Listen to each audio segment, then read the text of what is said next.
Hi everyone, exam medicine channel में आप सभी का स्वागत है। इस वीडियो में हम देखने वाले हैं साइंस के कुछ इम्पॉर्टेंट क्वेश्चन को।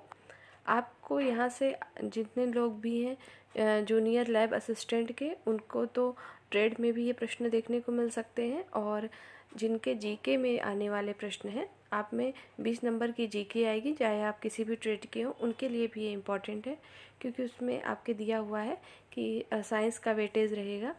उसमें ज्योग्राफी है, साइंस है, और अदर आपके जीके और करंट अफेयर है, उसके लिए भी इम्पॉर्टेंट है। आप चाहें तो अपने जो प्रैक्टिस कर रहे हैं यहाँ से और बेहतर कर सकते हैं। चलिए हम लोग वीडियो को शुरू करते हैं। देखिए, पहला है आपका कि जूल नामक वैज्ञानिक ने यह सिद्धांत किया कि ऊष्मा ऊर्जा का एक रूप है। मतलब किसने ये बात कही थी कि ऊष्मा जो है ऊर्जा का एक रूप है? तो जूल ने कहा था। जूल क्या है? तो जूल वैज्ञानिक का नाम है। आगे देखते हैं। देखिए, आगे दिया हुआ है, बिना माध्यम के प्रकाश की चाल से सीधी रेखा में संचारित होती है। इस प्रकार सूर्य से पृथ्वी तक ऊर्जा ऊष्मीय विकिरण द्वारा आती है। ये ऊष्मा की ही बात हो रही है कि ऊष्मा जो है बिना माध्यम के प्रकाश की चाल से सीधे रेखा में संचारित होती है। इस प्रकार सूर्य से पृथ्वी तक ऊर्जा ऊष्मीय विकिरण द्वारा आती है। नेक्स्ट है, किसी गर्म स्रोत से ऊर्जा का विद्युत चुंबकीय तरंगों के रूप में संचरण विकिरण कहलाता है। विकिरण क्या होता है? तो किसी गर्म स्रोत से ऊर्जा का विद्युत चुंबकीय तरंगों के रूप में संचरण विकिरण कहलाता है। आगे बढ़ते हैं। विकिरण के देखिए आगे दिया है, विकिरण के लिए किसी माध्यम की आवश्यकता नहीं होती है। विकिरण के लिए किसी भी माध्यम की आवश्यकता नहीं होती। नेक्स्ट, ऊष्मा संचरण की वह प्रक्रिया जिसमें वस्तु के कण अपने स्थान से नहीं हटते, उसे चालन कहते हैं या कहलाती है। चालन क्या है? तो चालन का मतलब समझ लीजिए कि ऊष्मा संचरण की वह प्रक्रिया जिसमें वस्तु के कण अपना स्थान से नहीं हटते हैं। आगे देखेंगे, ठोस वस्तुओं एवं पारे में ऊष्मा का संचरण चालन के माध्यम से होता है। पूछा जा सकता है कि ठोस वस्तुओं या पारे में ऊष्मा का संचरण किस माध्यम से होता है? तो चालन माध्यम से होता है। आगे देखेंगे, ऊष्मा संचरण की वह प्रक्रिया जिसमें पदार्थ के कण स्वयं स्थानांतरित होते हैं, उसे संवहन कहते हैं। संवहन क्या होता है? तो ऊष्मा संचरण की वह प्रक्रिया जिसमें पदार्थ के कण स्वयं स्थानांतरित हो जाए, वो संवहन कहलाती है। जबकि अभी आपने ऊपर ये पढ़ा चालन में कि ऊष्मा संचरण की वह प्रक्रिया जिसमें वस्तु के कण अपने स्थान से नहीं हटते, मतलब स्थानांतरित नहीं होंगे, वो चालन होगी, और स्वयं स्थानांतरित हो जाएंगे, वो आपकी हो जाएगी संवहन। आगे बढ़ते हैं।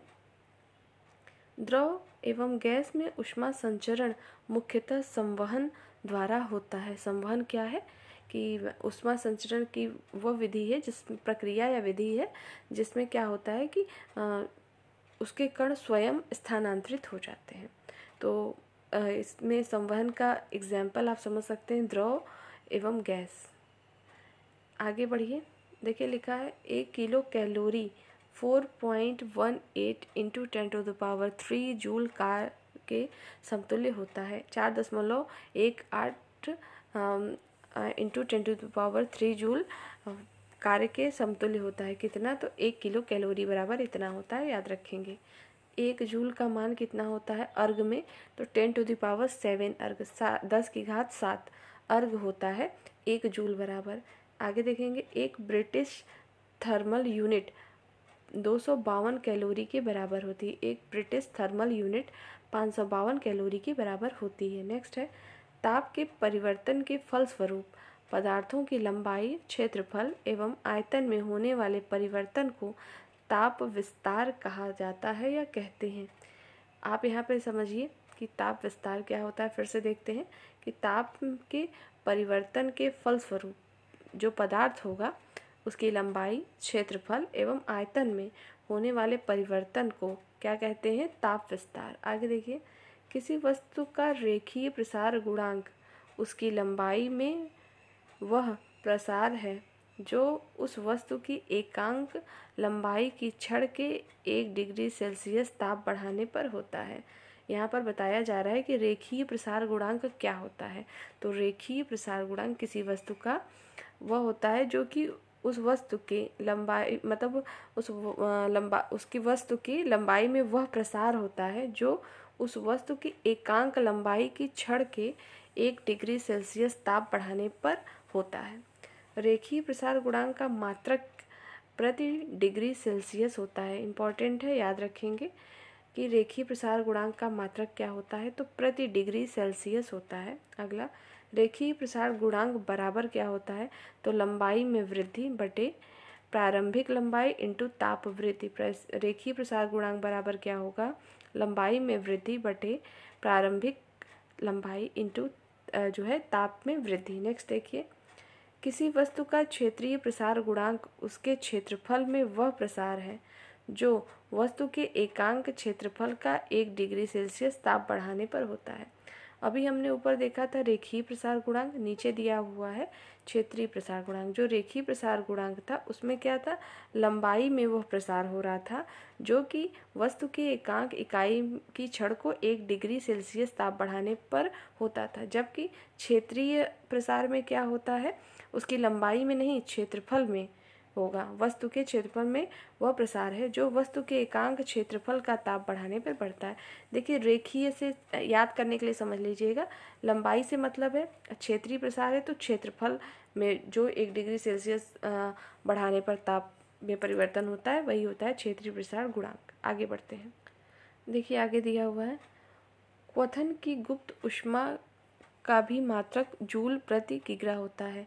मतलब क्वथन की जो गुप्त ऊष्मा होती है उसका मात्रक जूल प्रति किग्रा होता है। नेक्स्ट, वायुमंडल के सामान्य दाब पर जल के क्वथन की गुप्त ऊष्मा कितनी होती है, तो 2.26 इंटू 10⁶ जूल प्रति किलो किग्रा होती है, याद रखेंगे। नेक्स्ट, जब संघनन एक ऐसे उष्मांक पर होता है जो हिमांक से नीचे हो तो अतिरिक्त जलवाष्प जल कणों के बदले हिम कणों के रूप में जमा होता है, उसे तुषार या पाला कहते हैं। ठीक है, ये इम्पॉर्टेंट उतना नहीं है, आप एक बार इसको देख लीजिएगा कि तुषार या पाला क्या होता है। हिमांक क्वथनांक तो आपको पता होगा, जिसमें एक क्वथनांक गलनांक और हिमांक होते हैं। हिमांक का मतलब भी पता होगा, गलनांक जब उसकी जो मेल्टिंग पॉइंट होती है जिसमें वो गलेगा, हिमांक मतलब जमना ही होगा। ठीक, आगे देखेंगे। अगला दिया है, हवा की जलवाष्प जब संघनित होकर नन्ही नन्ही बूंदों के रूप में धरातल पर स्थित घास और पत्तियों पर जमा होती है तो वो ओसांक होता है। कहते हैं सुबह के टाइम में देखेंगे, जाड़े के दिनों में खास तौर से जो बूंदें पड़ती हैं उसे कहते हैं ओस, वो यही होता है। आगे देखेंगे, यह एक प्रकार का बादल है जिसका आधार पृथ्वी के धरातल पर उसके बिल्कुल समीप होता है। धुंध भी एक प्रकार का कोहरा है, इसमें कोहरे की अपेक्षा दृश्यता दूर तक रहती है। आगे बढ़ते हैं, दाब बढ़ाने से द्रव का क्वथनांक बढ़ जाता है। दाब को जब बढ़ाएंगे तो द्रव का क्वथनांक बढ़ जाएगा। आगे देखेंगे, हाइग्रोमीटर से आपेक्षिक आर्द्रता मापी जाती है। हाइग्रोमीटर से क्या मापते हैं, आपेक्षिक आर्द्रता। जहाँ पर भी आर्द्रता की बात आएगी ध्यान रखेंगे हाइग्रोमीटर है। आगे देखेंगे, बहुत नीचे के तापों के अध्ययन को निम्न तापिकी कहते हैं। निम्न तापिकी क्या है, तो बहुत नीचे ताप के अध्ययन को कहते हैं। आगे, वायुमंडल पृथ्वी से चलने वाले विकिरण को गर्म करता है या गर्म होता है। वायुमंडल पृथ्वी से चलने वाले विकिरण से गर्म होता है। जो वायुमंडल था गर्म कैसे होता है, तो पृथ्वी से जो चलने वाले विकिरण है उससे गर्म होता है। न्यून तापमानों पर प्रयोग अंतरिक्ष विज्ञान, शैल क्रिया एवं चुंबकीय प्रोत्थान में किया जाता है। वह ताप जिसके नीचे दाब बढ़ाकर गैस को द्रवीभूत किया जाता है क्रांतिक ताप कहलाता है। क्रांतिक ताप क्या होता है, वह ताप जिसके नीचे दाब बढ़ाकर गैस को द्रवीभूत किया जा सकता है उसे क्रांतिक ताप कहते हैं। नेक्स्ट, आगे देखिए लिखा हुआ है, एयर कंडीशनर जो है कंडीशनर ताप तथा सापेक्षिक आर्द्रता को नियंत्रित करता है। कहते हैं ना एयर कंडीशनर है, तो क्या होता है, तो सापेक्षिक आर्द्रता को नियंत्रित करता है। नेक्स्ट,